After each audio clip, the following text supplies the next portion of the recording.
Hey guys, one of the things I want to do as part of this channel is to just provide some hope, but also just kind of some real ideas about healing and kind of how this works. I'm a year out from having a huge setback.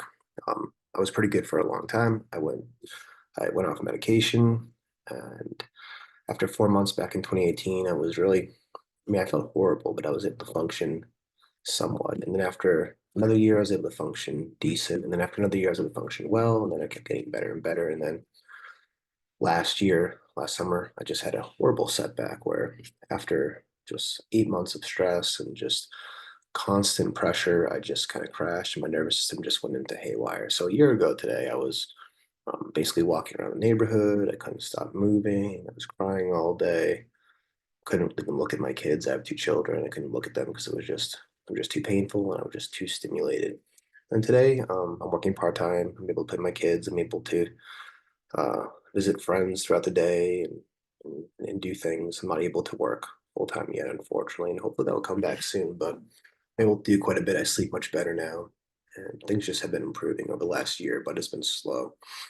So I just wanted to share a couple of things that I've done to get better, and hopefully they'll do to keep getting better as time goes on. Now, I'm kind of a rare case. I think that most people don't have such a bad setback. There's a few other people. There's a guy named Matt Salmon who's a rock climber who had a really bad setback that was probably even more significant than mine. And there's other people that do, but if you're coming off your initial withdrawal, if you're careful, I think that you can be pretty confident that you will not have a big setback like me unless you get on one of the antibiotics that sometimes cause things like fluoroquinolin. But anyway, what I want to do is just want to talk about two things that I've done to get better. First thing that I want to talk about doing that I've done, and it's been working, and I'm going to keep doing it, is this pushing and resting. And what this looks like is resting my body when it feels completely overwhelmed. So I rest, and then but there's a time in there when after a certain amount of time I can feel just a little bit of energy spring back up. And if that happens, I get up and I go do something. So I go out and water the garden, or I go out and do something in the yard, or I go to the store.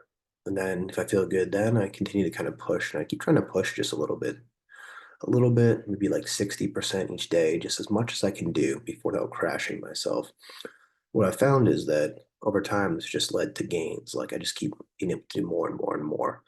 And initially, it was really hard getting going to the store. And now it's not hard going to the store, and it's not hard going to see friends, and it's not hard going to my church, and things that I want to do aren't as difficult anymore. So I push, but it's also really important to listen to your body and be able to rest when you need to rest. So there's times like this week I've been a little more of a wave than typical, so I haven't felt as good. So I've had to rest a little more, which is really hard for me because I like to do things. But I do think that part of this is also anxiety. So it's a combination of the physiological symptoms and changes, but also anxiety. So to get over anxiety, you have to be able to push, but because of the physiological changes, you have to rest. So it's kind of like you're kind of stuck in this place where you push what you can and then rest when you can. But the pushing is really important because if you don't push, um, I'm not sure if you're going to see the gains I like to see. Now, some people can push. Like a year ago, I don't know.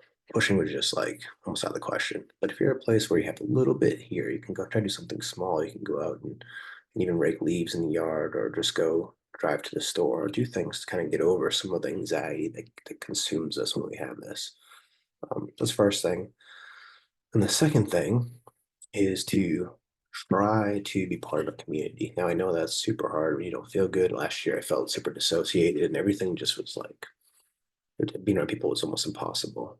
But one of the things while I'm kind of pushing myself to do things is to kind of invite people into this. A few weeks ago, I was able to kind of share about my journey at church, which I had a great response, which was really encouraging. Um, and just trying to share what you can with people. Not everyone wants to hear about it. Not everyone wants to hear everything about it. Even people that love you don't always want to hear about it. But if you can be in community and as you get better, kind of push community, I think that'd be really helpful. So leave some comments if there's any questions or responses. Love to hear.